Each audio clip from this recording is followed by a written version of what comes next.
beautiful, got me feeling crazy, shock my heart, boom boom.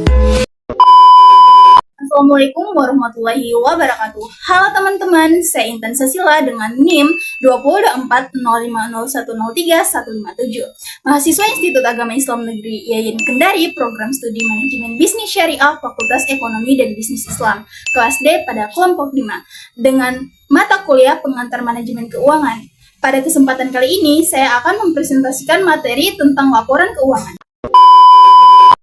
Oke teman-teman, langsung saja di slide pertama ini saya akan membahas pengertian dan macam-macam laporan keuangan. Secara umum dikatakan bahwa laporan keuangan adalah laporan yang menunjukkan kondisi keuangan perusahaan pada saat ini atau dalam satu periode tertentu. Misalnya perusahaan Brownies Cake membuat laporan keuangan bulan September 2025. Dari laporan ini kita melihat jumlah asetnya berapa, utangnya berapa, dan modal perusahaan berapa. Jadi, laporan ini menunjukkan kondisi keuangan perusahaan pada saat bulan tersebut, apakah sedang kuat, stabil, atau menurun. Dan untuk macam-macam laporan keuangan, yang pertama ada neraca, adalah yang menunjukkan posisi keuangan pada waktu tertentu. Isinya ada aktivitas, harta, yang harus dimiliki perusahaan, kewajiban atau utang yang harus dibayar, modal atau ekuitas, hak pemilik setelah dikurangi utang. Hasil usaha dalam satu periode, isinya berupa pendapatan, biaya, dan hasil akhir laba atau rugi. Yang ketiga, laporan perubahan modal, menjelaskan perubahan jumlah modal perusahaan, isinya modal awal, penambahan laba, dan pengurangan atau rugi dan penarikan. Yang keempat, laporan catatan atas laporan keuangan berisi penjelasan tambahan biar laporan utama lebih mudah dipahami. Misal, alasan kenaikan biaya atau rincian aset tertentu. Neraca adalah laporan keuangan yang menunjukkan posisi keuangan perusahaan pada tanggal tertentu. Menurut James C. Farnham, neraca merupakan ringkasan posisi keuangan perusahaan yang menunjukkan total aktiva, total kewajiban, dan total ekuitas. Disusun untuk mengetahui kondisi keuangan perusahaan baik secara tahunan maupun sewaktu-waktu. Neraca menyajikan informasi tentang aktiva, harta, kewajiban atau utang, dan modal ekuitas. Tujuannya untuk mengetahui keseimbangan antara aset dan sumber pendanaan. Lanjut pada slide ketiga, komponen-komponen neraca. Yang pertama ada aktiva, harta, yaitu semua yang dimiliki perusahaan, punya nilai ekonomi. Aktiva lancar, mudah jadi uang, kas, piutang, dan persediaan. Aktiva tetap digunakan jangka panjang, tanah, mesin, dan kendaraan. Aktiva lainnya, aset lain seperti investasi jangka panjang atau uang jaminan. Yang kedua ada kewajiban atau utang, semua yang harus dibayar perusahaan. Kewajiban lancar, utang jangka pendek, dibayar. Kewajiban lancar, utang jangka pendek dibayar kurang dari 1 tahun, seperti utang dagang dan pajak. Sedangkan utang jangka panjang masa bayarnya lebih dari 1 tahun, seperti obligasi dan hipotek. Dan yang terakhir adalah modal atau ekuitas. Ialah hak pemilik setelah semua utang dikurangi. Modal setor, uang atau aset yang disetorkan pemilik laba yang ditahan. Keuntungan yang tidak dibagikan disimpan untuk usaha selanjutnya. Keempat, laporan laba rugi. Laba rugi menurut James C. Farnham adalah ringkasan pendapatan dan biaya perusahaan selama periode tertentu, diakhiri laba atau rugi pada periode tersebut. Komponen-komponen pendapatan dan pengeluaran laporan laba rugi. Yang pertama, pendapatan dari usaha utama perusahaan. Uang yang didapat dari kegiatan utama perusahaan, misalnya toko baju, dan uang dari jual baju. Yang kedua, pendapatan sampingan dari perusahaan. Uang tambahan dari kegiatan lain semisal toko baju, dapat uang dari sewa etalase. Dan yang ketiga, pengeluaran yang dibedakan dari usaha pokok. Biaya untuk kegiatan utama, seperti beli bahan, gaji karyawan, atau listrik toko. Yang keempat, pengeluaran yang dibebankan dari usaha sampingan. Biaya untuk kegiatan tambahan, misalnya biaya perawatan etalase yang disewakan. Kelima, bentuk laporan laba rugi. Yang pertama, bentuk tunggal atau single step, yaitu semua pendapatan dijumlahkan semua. Biaya pengeluaran dijumlahkan, lalu dikurangi langsung untuk dapat laba atau rugi bersih. Contoh, pendapatan total, biaya total sama dengan laba atau rugi. Kedua, bentuk majemuk, yaitu disusun bertahap melalui dari laba kotor, lalu dikurangi biaya operasional, baru dapat laba bersih. Contoh pendapatan dikurang harga pokok, penjualan sama dengan laba kotor.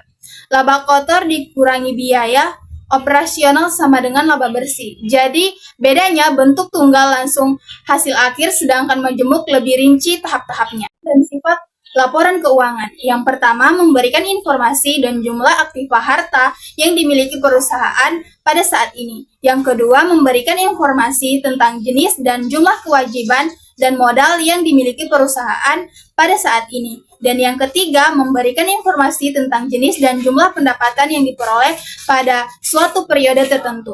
Yang keempat, memberikan informasi tentang jumlah biaya dan jenis biaya yang dikeluarkan perusahaan dalam suatu periode. Dan yang kelima, memberikan informasi tentang perubahan yang menjadi tahap aktiva pasifa dan modal perusahaan. Yang keenam, memberikan informasi tentang kinerja manajemen perusahaan dalam suatu periode. Dan yang ketujuh, memberikan informasi tentang catatan atas laporan keuangan. Dan yang terakhir adalah informasi keuangan lainnya.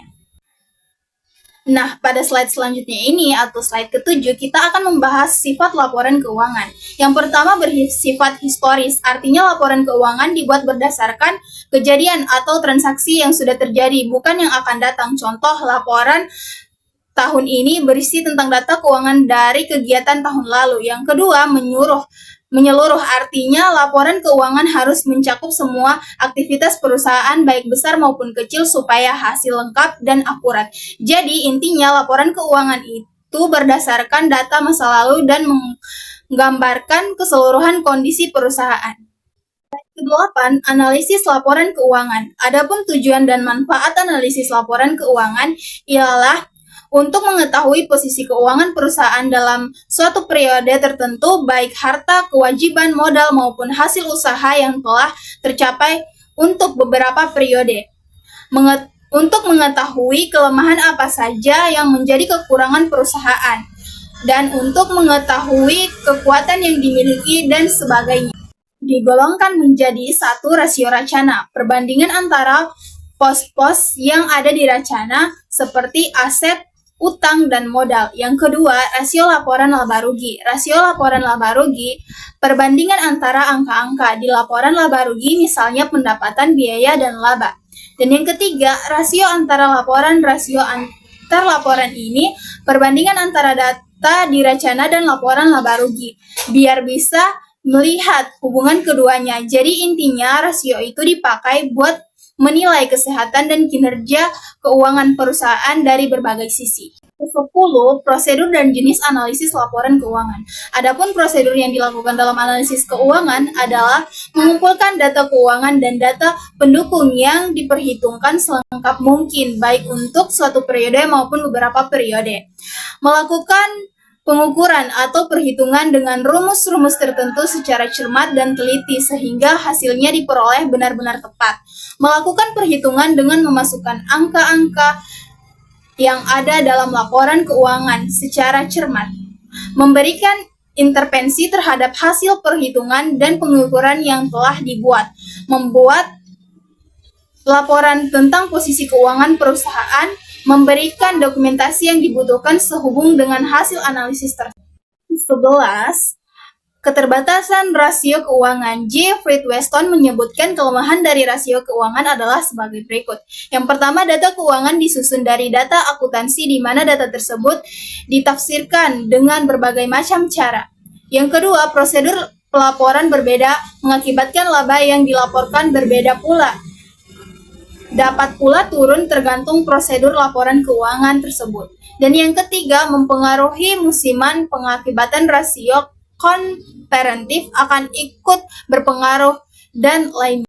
12. Hubungan antar berbagai rasio. Sebagai contoh hubungan antar berbagai rasio keuangan, yaitu yang pertama hubungan antara rehabilitas ekonomi dengan rehabilitas modal sendiri, menunjukkan pengaruh penggunaan seluruh aset terhadap laba yang diperoleh pemilik. Kalau perusahaan pakai utang, hasil keduanya bisa berbeda. Dan yang kedua, hubungan antara rasio utang dengan rehabilitas modal sendiri, yaitu makin besar utang makin besar resiko Tapi kalau utangnya dipakai dengan baik, bisa menaikkan laba untuk pemilik. Itulah tadi seputar presentasi dari saya. Saya tutup dengan kata syukran ala ihtimalikum. Wassalamualaikum warahmatullahi wabarakatuh.